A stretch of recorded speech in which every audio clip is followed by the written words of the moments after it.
राम राम जी सारे साथिया ने। बॉर्डर पे देखेंगे जो बहुत बड़ा किसान आंदोलन चल रहा है, हरियाणा पंजाब के बॉर्डर पे देखेंगे तो लाखों की संख्या में किसान इकट्ठे हैं। लेकिन उस सब के बावजूद भी हमें प्रतीत हो रहा है, ऐसा दिख रहा है कि जो सरकारें चाहती हैं उसी प्रकार का काम हो रहा है और नौजवानों के ऊपर गोलियां दागी जा रही है।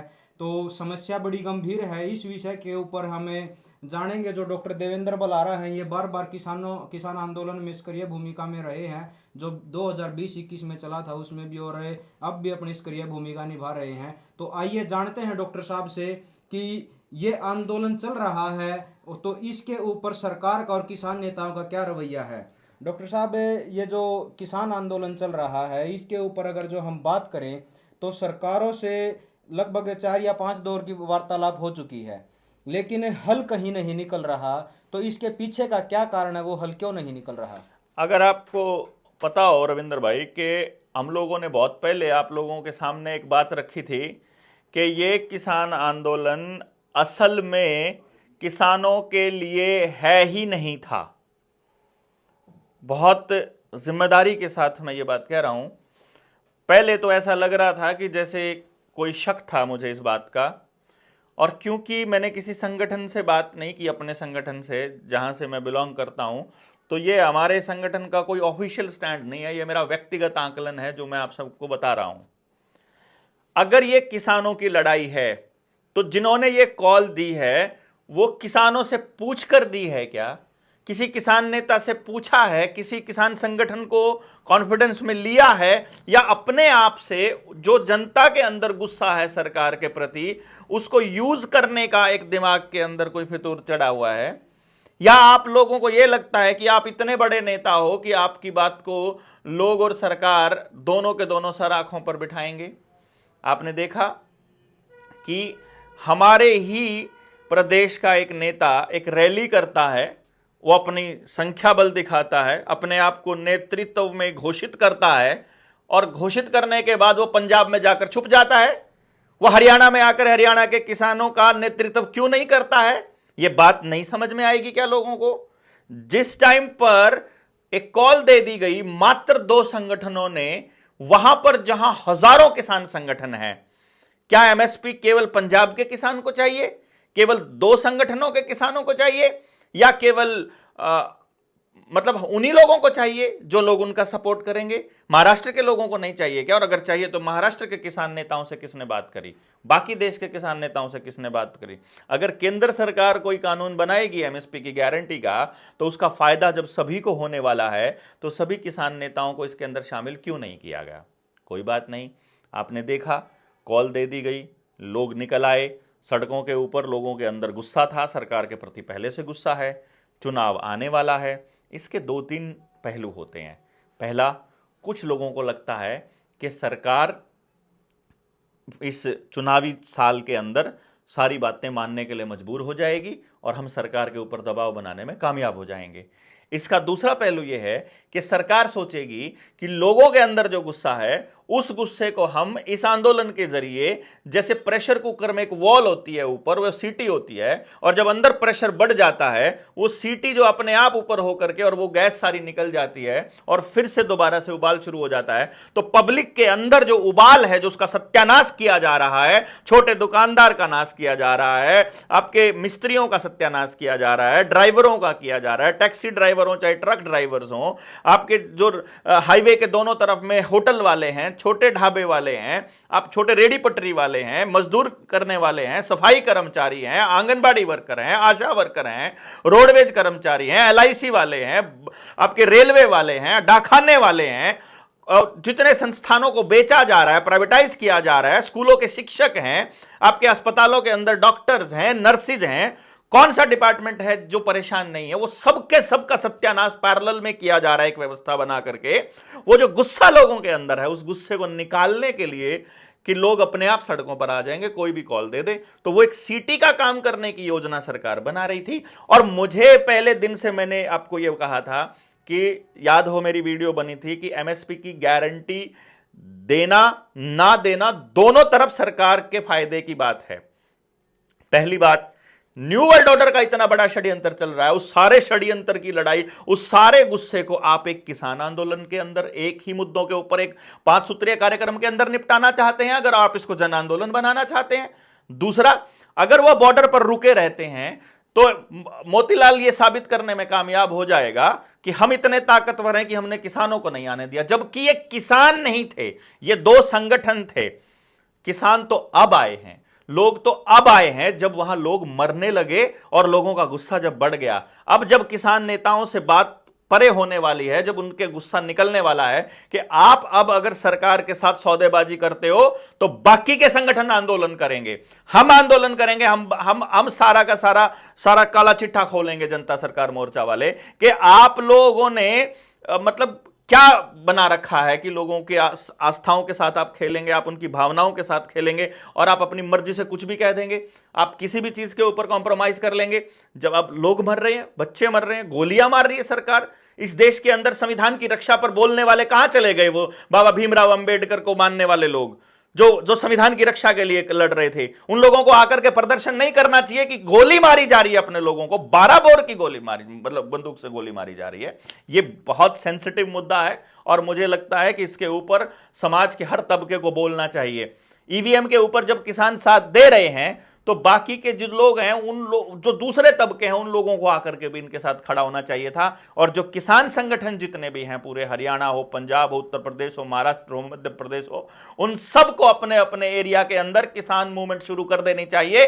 और ये वैसे ही जैसे 2020-21 का आंदोलन था, जब नेताओं के हाथ से बात निकलकर जनता के हाथ में बात चली गई थी, ये वैसे ही होना चाहिए। और अब की बार इन नेताओं को सरकार के साथ कॉम्प्रोमाइज करके वापस घर जाना बिल्कुल इजाजत नहीं मिलनी चाहिए।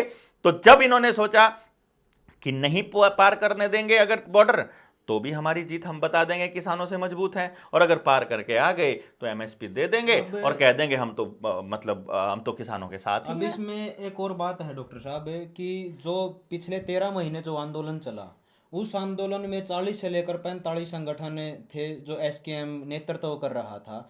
अब इन्होंने एक शब्द दिया है एसकेएम अराजनीतिक, कि एसकेएम अराजनीतिक इसका नेतृत्व कर रहा है, जबकि जो एसकेएम में संयुक्त किसान मोर्चा है उसकी कोई रुख है, जो उसका रुख साफ क्यों नहीं नजर आ रहा है इस आंदोलन को लेकर? अरे आप रातों रात कोई भी कॉल दे देंगे। आपको ध्यान हो, हम जनता सरकार मोर्चा की एक रैली करी थी 19 तारीख को। हमारे संगठन का एक बहुत महत्वपूर्ण साथी जो पहले दिन से हमारे साथ में था, मुझे अभी 1 हफ्ता पहले मिला इस आंदोलन के दौरान, और उसने मुझे अपने मन की बात बताई कि मैं 19 की रैली में इसलिए नहीं आया था क्योंकि रैली के आयोजन करने वाले, जिसमें मतलब मुख्य तौर पर जो लोग थे, उन्होंने मुझसे सलाह मशवरा नहीं किया रैली करने के लिए। ये तो छोटी सी बात थी।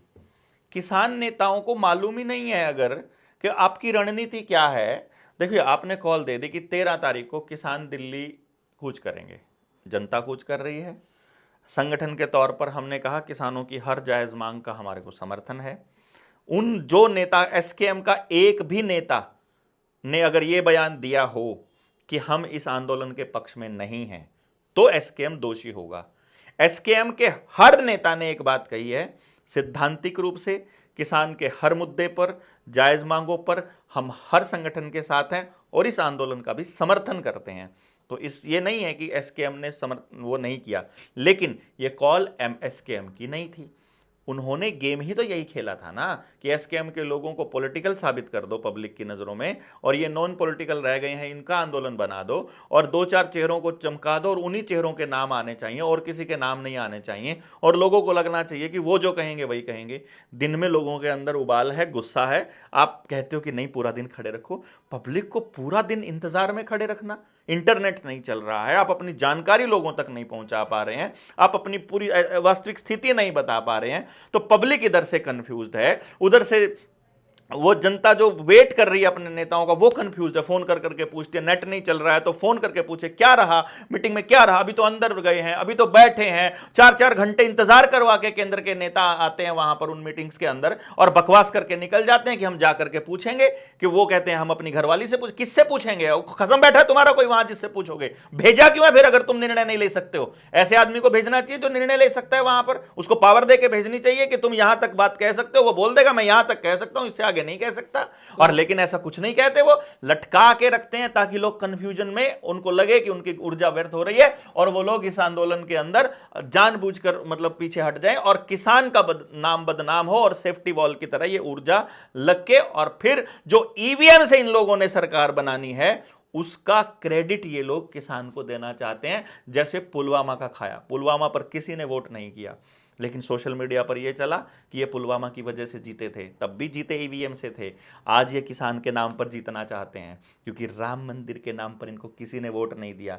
राम मंदिर का जो फैसला है वो तो सुप्रीम कोर्ट का था, राम मंदिर का जो निर्णय है वो तो राजीव गांधी पहले बता कर गया था, राजीव गांधी ने जो कहा था उसी निर्णय पर सुप्रीम कोर्ट ने मोहर लगाई है और उसी का खाने जा रहे हैं ये लोग। तो ये तो सारा का सारा फ्रॉड पता चला, राम मंदिर के नाम पर पैसे खा रहे हैं, वहां ट्रस्ट बना रहे हैं, जमीनें बेच रहे हैं, सारा का सारा ट्रस्ट का पैसा, दान का पैसा बोर्ड बना करके सरकार खा रही है, खा करके अडानी को वो डोनेशन दे रही है, कर्जा तो नहीं दे रही, डोनेशन दे रही है वो तो अडानी को भी अंबानी को भी।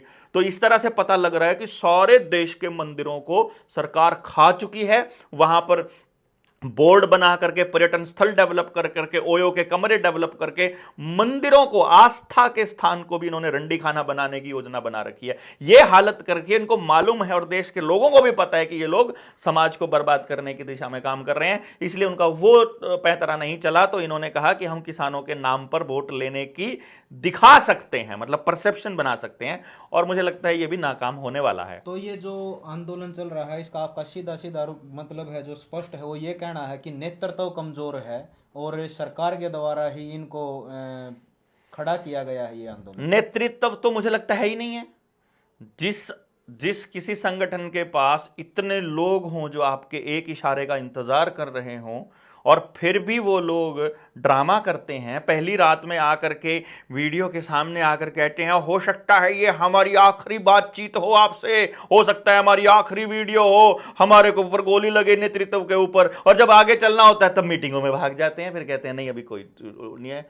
क्यों कहा 11 बजे हम लोग तोड़ देंगे? क्यों कहा? अगर आपको मीटिंग का इंतजार करना था तो आप अल्टीमेटम देते हो, फिर वापस लेते हो, फिर देते हो, फिर वापस लेते हो। समर्थन करने वाले आदमी को समझ में नहीं आएगा हम क्या कर रहे हैं और वो कंफ्यूज हो जाएगा, पब्लिक नेतृत्वहीन हो जाएगी और फिर अराजकता का माहौल लाएगा। और यही तो ये लाना चाहते हैं, गृह युद्ध की स्थिति तो लाना चाहते हैं। जैसे मुसलमानों को बदनाम किया था अमेरिका ने, वैसे ही ये लोग सिखों को बदनाम करना चाहते हैं और अराजकता के नाम पर सीसीटीवी कैमरे, ड्रोन और नए कानून थोप करके ऑर्डर आउट ऑफ केओस, यही तो न्यू वर्ल्ड ऑर्डर है, यही तो एजेंडा 2030 है, इसी को तो अमली जामा पहनाना है। ये सरदारों के सिर पर मरना चाहते हैं, जबकि ये कामयाब नहीं होने देंगे हरियाणा के लोग।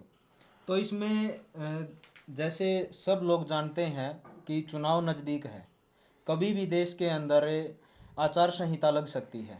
तो ये आचार संहिता के नज़दीक आकर इसमें सरकार या जो ये किसान संगठन है ये साबित क्या करना चाहते हैं, ये किस ओर लेकर जाएंगे इस आंदोलन को? अगर अब आचार संहिता लग जाती है तो ये पूरे का पूरा जो आंदोलन है, जो मुहिम खड़ी हुई है, ये मुहिम धराशायी हो जाएगी। देखिए, मैं ये समझता हूं कि आंदोलन करने वाले व्यक्ति को ये लगता है कि मैं अपनी बात रखूंगा और अगर चुनाव के वक्त रखूंगा तो वोट लेने के लिए सरकार मुझे सुनेगी और मेरी बात को तवज्जो देगी। वो तो इस उम्मीद में अपने घर से निकला था, लेकिन नहीं, सरकार को तो पता है कि टाइमिंग क्या रखनी है और आचार संहिता लगने के बाद में हम कोई एग्जीक्यूटिव ऑर्डर नहीं निकाल पाएंगे, ऐसा करके कोई ड्रामा सरकार कर देगी और यही लटकाने का प्रोसेस भी जारी है। लगातार रोज़ की रोज़ डिले करने का काम इसलिए किया जा रहा है ताकि आचार संहिता का नाम ले करके इस आंदोलन को दोबारा से दबाया जा सके। पर मैं समझता हूँ कि जैसे हम लोग आपने देखा होगा कि हम जनता सरकार मोर्चा के लोग हैं, जब किसान आंदोलन में परमानेंट हम लोग बैठे हुए थे और किसान आंदोलन को स्थगित किया गया, उस दिन हमने ये कहा था कि हम लोग घर अब वापस नहीं जाने वाले हैं और हम लगातार इस मुहिम को जारी रखेंगे और हमने आज तक भी हम लोग उसी मिशन पे लगे हुए हैं, जागृति के मिशन पर, और उसका परिणाम हम देख रहे हैं कि जहां पंजाब में किसान आंदोलन के वक्त गिने चुने लोग थे बोलने वाले, वहां आज न्यू वर्ल्ड ऑर्डर स्टेज से बोला जा रहा है। तो कामयाबी इस तरह लेवल पर है कि लोगों में जागरूकता आ रही है। अगर ये आचार संहिता में फंसाकर आंदोलन को तोड़ना भी चाहते हैं, यकीन मानिए सरकार बनने के 6 महीने के अंदर अंदर इस देश के अंदर एक बहुत बड़ी क्रांतिकारी बदलाव के लिए एक आंदोलन और होने वाला है, जो इस दुनिया के इतिहास में लिखा जाएगा, और उसके लिए लोग सड़कों पर उतरने के लिए तैयार बैठे हैं। तो सरकार अगर इस षड्यंत्र में कामयाब हो भी जाती है, आई डोंट थिंक कि इससे कोई समाज का नुकसान होगा। समाज को असलियत ही पता लगेगी। जो चोर हैं, जो मैनेज किए जा सकते हैं, जो सरकार द्वारा चलते हैं, जो लालची होंगे, जिनको वोट चाहिए, जिनको चुनाव लड़ना है, जिनको पैसे खाने हैं, उन लोगों की हकीकत सामने आ जाएगी। और मुझे लगता है वो आने के बाद लोगों को पता चल जाए तो भी अच्छी बात है। जब जागो तभी सवेरा, जब समझ में आए तभी चल जाए। अब अंतिम सवाल लेंगे इस विषय के ऊपर। जो पुलिस प्रशासन और अर्धसैनिक बलों के द्वारा सीधे टारगेट करके बॉडी के ऊपर जो बोलते हैं कि ऊपरले हिस्से के ऊपर जो बॉडी के ऊपर डायरेक्ट शूट किए जा रहे हैं, 12 बोर की गोलियां दागी जा रही हैं और कई किसानों की उसमें मौत भी हो चुकी है, इसका जवाबदेह ये संगठन होंगे या वो सरकार या सरकार की एजेंसियां होंगी, कौन होगा? देखिए, अभी तक किसानों ने, आंदोलनकारियों ने गोलियां खाई और घर पे बैठ गए और ब्लड मनी लेकर बैठे। ब्लड मनी, व्हाट यू से इज, आपके बच्चे को अगर कोई गोली मारे और बोल दे कि मैं तुझे 50 लाख रुपए दूंगा, तो आप गोली खाने को तैयार हो जाओगे? अपने बेटे को खड़े कर दोगे क्या? अपने बेटी को खड़े कर दोगे कि 50 लाख रुपया दे के, 1 करोड़ दे के, 2 करोड़, 5 करोड़, 10 करोड़, 20 करोड़, कितने करोड़ में बेचोगे अपने बच्चे को? बताइए। And you don't have any answer, आपके पास कोई जवाब नहीं मिलेगा। तो जब किसी व्यक्ति को आप मार देते हो, आप किसी नौजवान को गोली मार के हत्या कर देते हो ऐसे आंदोलन के अंदर, और उसके बाद आप उसके घर के एक सदस्य के लिए नौकर बनाने की, और उसके बाद चंद रुपए ये देकर के जब आप सौदा करते हो, इसी से सरकारों को हौसला मिलता है कि 140 करोड़ हैं, क्या हो गया 750 किसान मर गए तो क्या हो गया, अगर इतने लोग और शहीद हो जाएंगे तो। ये लोग शहीद होना नहीं बोलते हैं, सरकार इनको खर्च होना बोलती है। सुभाष चंद्र बोस आज भी युद्ध अपराधी है, अंतर्राष्ट्रीय युद्ध अपराधी। नेताजी सुभाष चंद्र बोस के साथ साथ ये फोटो पीछे आप देख रहे हो ना, ये सारों क्रांतिकारी नजर आते हैं। ये मतलब भगत सिंह की पूरी सेना को आतंकी आज भी कागजों में उन्होंने घोषित किया हुआ है। पुलवामा में जो 44 लोग मारे थे वो 43 नौजवान थे जिनको मारा गया था। और ये आपको मालूम है किसने मारा था? 300 किलो आरडीएक्स कहां से आया आज तक पता नहीं चला है। वो कहते हैं हम चांद पर पहुंच गए हैं, हम चंद्रयान पर पहुंच गए हैं, हम फलाना ढिमकाना कर रहे हैं, इतनी साइंस ने टेक्नोलॉजी कर ली है, हमारे यहां पे ड्रोन से सारा का सारा सर्वेलेंस होगा। वहां ड्रोन कहां चला गया आपका? वहां कहां चले गए थे आपकी साइंस और टेक्नोलॉजी? वहां आपकी सीआईडी कहां चली गई थी? वहां आपका इंटेलिजेंस कहां चला गया था और आज तक भी नहीं लगा पाया? तो आपकी जांच वहां कहां चली गई थी? आपको यह समझ में नहीं आता है। और वो जो लोग शहीद हुए थे, जो जवान शहीद हुए थे, मालूम है ना आपको, आज तक भी उनको शहीद का दर्जा नहीं मिला है। वो आज भी कैजुअलिटीज में आते हैं। और बिहार में चुनाव से पहले बिहार रेजिमेंट के लोग मरवाए थे इन लोगों ने। ये यही काम करते आ रहे हैं। तो ऐसे करके गोलियां मारी जाएंगी, लोग मरते रहेंगे और लोग ब्लड मनी लेकर और नौकरी लेकर समझौते करते रहेंगे। जिस आदमी ने ऑर्डर दिया वो, उसका गृह मंत्री, उसका प्रधानमंत्री, उसका इस्तीफा होना चाहिए, नैतिक जिम्मेदारी लेनी चाहिए। और ऐसे हरामखोर, आदमखोर अगर वहां बैठे हुए हैं तो उनसे देश के लोगों को जवाब पूछना चाहिए। और अगर जवाब नहीं पूछ सकते हैं तो अपने बच्चे को गोली लगने का इंतजार कीजिए, उस दिन पूछ लीजिएगा। और शायद तब तक आपकी आत्मा को ये लोग शराब पिला पिला करके इतना मार चुके होंगे कि तब आप उसके लिए सवाल पूछने की हालत में ही नहीं होंगे। तब आपको अकेला अकेला करके इस हालत में पहुंचा देंगे कि तब आप टूट चुके होंगे। आई डोंट नो क्या होने वाला है, लेकिन आपको सही के लिए आवाज बुलंद करनी चाहिए। यही आपका धर्म है। और यदि आप धर्म का पालन नहीं करेंगे तो धर्म आपका सर्वनाश कर देगा। इसको समझना बहुत जरूरी है। मैं ये समझता हूँ इस किसान आंदोलन के ज़रिए लड़ने वाले लोगों को सामने आने का एक मौका मिला है। जनता सरकार मोर्चा जब बना, हमने कुछ लोगों को सामने लाने का मौका हम लोगों को मिला। हम लोग देखते थे अपने बच्चों को क्या खिलाएं, कहाँ लेकर के जाएं, किस तरह से हम उनको पालें, कैसी एजुकेशन हो। उसके लिए हम लोग बहुत जल्दी हम लोग एक स्कूल शुरू करने वाले हैं कि जो बच्चे को अपनी ज़िंदगी के लिए तैयार करे, ना कि इन कॉरपोरेट कंपनियों की नौकरी के लिए या सरकारों की नौकरी के लिए। हमने सोचा कैसा खेतों में कैसा भोजन हम लोग तैयार करें, कैसी फसलें बोएं कि बिना केमिकल का अपने बच्चों को खिला पाएँ। और इस दिशा में हमको जागे हुए बहुत लोग मिले, जिन लोगों ने भाई राजीव दीक्षित के सपनों को साकार करने के लिए अपना जीवन लगा दिया, जिन लोगों ने अपना पूरा का पूरा जीवन स्वदेशी पे लगा दिया और उसके बाद खेतों के अंदर ऑर्गेनिक और वैदिक विधि से अपना वो सारा कुछ कर रहे हैं। तो ये आंदोलन बेसिकली लड़ने वाले लोगों को इकट्ठा करने का एक जरिया होता है। अभी जैसे आप देख लीजिए, आप रणबीर भाई से आप सब जानते हैं, जनता सरकार मोर्चा के साथ ही, मतलब जब ये अपना पूरी एकेडमी को बंद करके जनता सरकार मोर्चा के साथ लगे, तो आदमी को अपना काम करना है और अपने बच्चों को अपनी ईमानदारी से अपनी कमाई से अगर अपने बच्चों को खाना खिलाना है, तो इन्होंने ये नहीं कहा है कि हम लोगों को जहर ही खिलाएंगे और वैसा ही प्रोडक्ट ले करके आएंगे।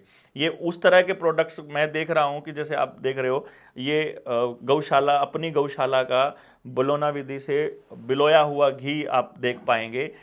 ये ऐसा मिल रहा है, चाहे कच्ची घानी का कोकोनट का ऑयल है, चाहे आपकी खांड है, और रणबीर भाई और क्या क्या मतलब चीज़ें हैं जो आप मुझे तो नहीं मालूम था, बाय चांस मेरे को याद आ गया। तो आप घी से अलग अपने पास देसी खांड भी है, देसी शक्कर है और गुड़ है और नारियल का तेल है। अभी 1-2 दिन में सरसों का तेल भी हो जाएगा। तो गुड़ आपका गन्ना जो है वो केमिकल वाला या बिना केमिकल? बगैर केमिकल वाला। केमिकल वाला तो कोई चीज़ रखते ही नहीं। जब से जनता सरकार मोर्चा के साथ जुड़े और राजीव भाई को भी सुना, जब से मतलब एक भावना एक जो जागी देश के प्रति, और समझ में आया कि जो खाने का पहले पता ही नहीं था कि क्या खा रहे हैं, खुद कोई नॉलेज नहीं थी, अब खुद समझिए बात।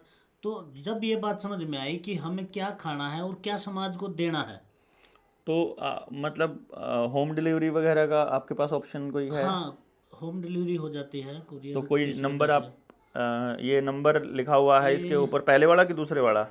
दोनों नंबर मेरे ही हैं, लेकिन एक दीजिए। पहला नंबर व्हाट्सएप का है। तो व्हाट्सएप करके आप मंगा सकते हैं। कॉल करें या व्हाट्सएप ही करें बेटर?